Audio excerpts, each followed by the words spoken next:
반갑습니다. 3월 23일 목요일 큐티 스케치 시간입니다. 오늘 본문은 사무엘상 26장 1절로 12절까지의 말씀입니다.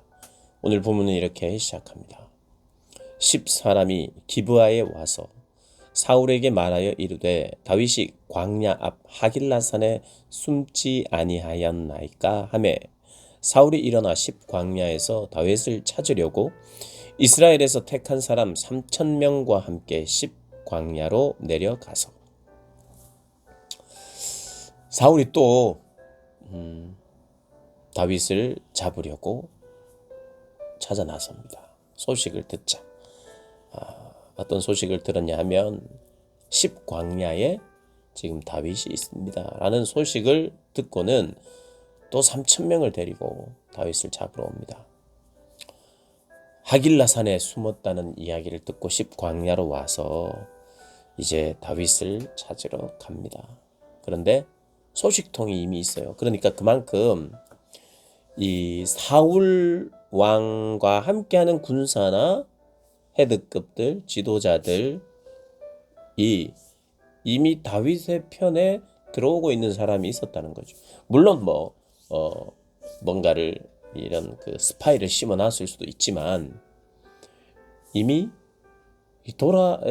이 다윗에게로 지금 사람들이 돌이키는 그런 어떤 방향이다, 그런 흐름이다, 이렇게 생각할 수 있겠죠.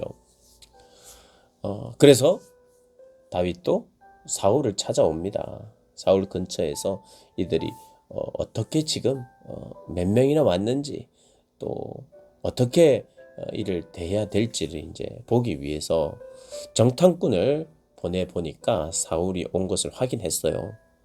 그래서 다윗이 이런 말을 합니다. 사울이 진치는 곳에 이르러 사울과 넬의 아들 군사령관 아브넬이 머무는 것을 본즉 사울이 진영 가운데 누웠고 백성은 그를 둘러 진쳤더라. 사울은 자고 있는 거예요. 그래서 다윗이 이런 이야기를 합니다. 햇사람 아히멜렉과 스루야의 아들 요압의 아우 아비새에게 물어 이르되, 그러니까 아히멜렉과 아비새에게 물었습니다.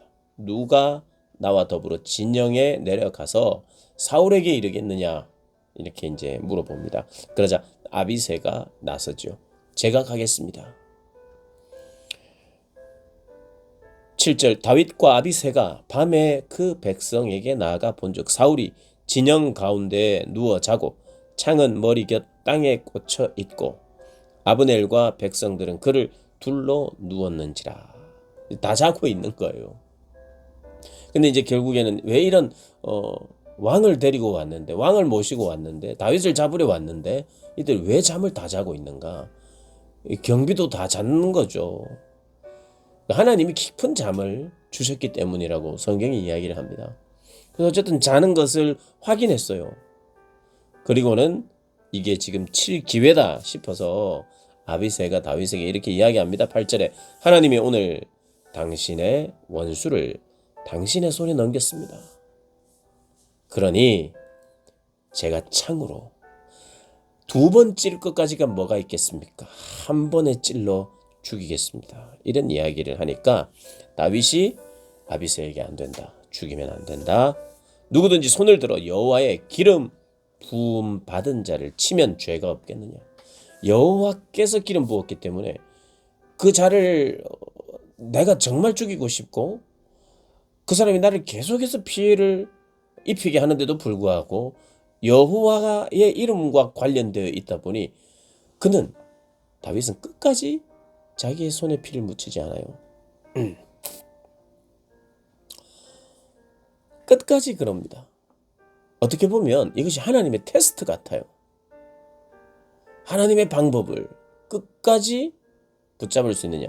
너에게 힘이 있고 너의 권력이 있고 그래서 네가 선택할 수 있음에도 불구하고 할 수 없어서 안 하는 것과 못하는 것과 죽이고 싶지만은 힘도 없고 백도 없고 사울을 죽일 기회도 없어서 못 죽이는 것과 죽일 수 있는데도 불구하고 안 죽이는 것은 다르죠.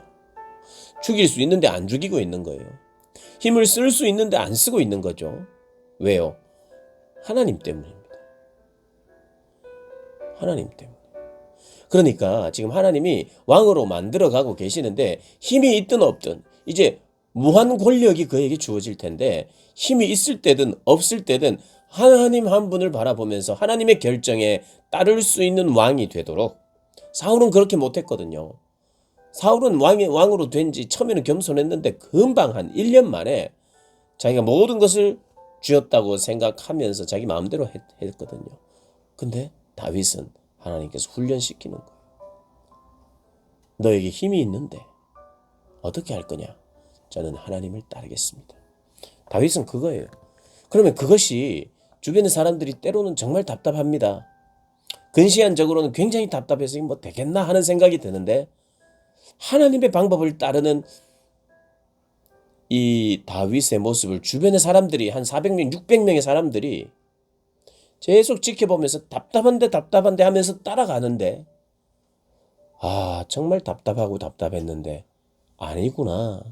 이분은 진짜 하나님이 세우신 분이 맞구나. 그러니까 하나님이 다 지금 지켜가시는구나. 그냥 다윗처럼 하나님의 방법대로 살아가는 것을 보면서 그와 함께하면 함께할수록 이분 정말 내가 왕으로 섬겨야 될 분이구나. 섬겨야지 하는 그런 리더십을 오히려 그 답답한 시간을 함께하면서 오히려 더 신뢰할 만한 왕으로 인식하는 시간이 되었죠. 사람을 소중히 여기는 사람이구나. 이 사람은 결국 자기 마음대로 자기 느낌대로 할 사람이 아니라 냉정하게 지혜를 가지고 하나님의 뜻과 하나님의 마음을 따라서 할 왕이구나. 이런 걸 더 확인시켜주는 기간이 됐다 이 말이죠.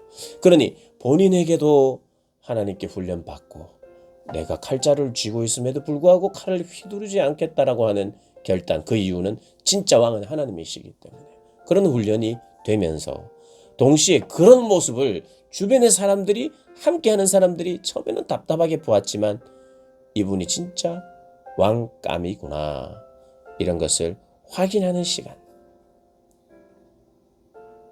그래서 사랑하는 여러분, 내가 하나님의 말씀을 잘 순종하면서 하나님을 바라고 하나님을 사랑하고 하나님의 눈치만 보면요, 결국에는 사람들이 붙게 되어 있습니다. 함께하고 싶어하는 사람들이 오기 시작합니다. 물론 예수를 믿고 신앙대로 살 때 핍박도 있지만 핍박만 있지 않고 인정해주고 격려해주고 내가 당신을 따르겠습니다. 나도 당신처럼 예수님을 닮은 사람이 되고 싶습니다 하는 동료들이 생기고 제자가 되겠다고 하는 사람들이 생기고 뭐 제자가 많은 것이 좋은 것은 아니지만 우리는 누군가를 제자 삼아야 되는 사람들 아니겠습니까? 무엇을? 신앙적 제자. 예수 그리스도를 내가 믿는 연수가 있고 나이가 들어가며 점점 주님을 아는 깊이가 더해진다면 다음 세대들에게 그 하나님을 설명할 줄 알아야 되고 전해줄 줄 알아야 되겠죠. 그런 복이 다윗에게도 있었듯이 저와 여러분에게도 있어야 하겠죠. 그러니까 하나님을 정말 더 사랑하고 하나님을 경외할 때 그의 생은 참 복됩니다. 복돼. 왜냐하면 사람들이 떠나가지 않기 때문이죠. 물론 떠나가고 배신하는 사람도 항상 있게 마련이지만 그런 사람만 있지 않고 더 인정하고 신뢰해주는 사람들이 생기게 마련이라는 것 우리 꼭 기억하면서 하나님이 원하시는 방법대로 꿋꿋이 살아가는 저와 여러분 되시기를 주님의 이름으로 축복합니다.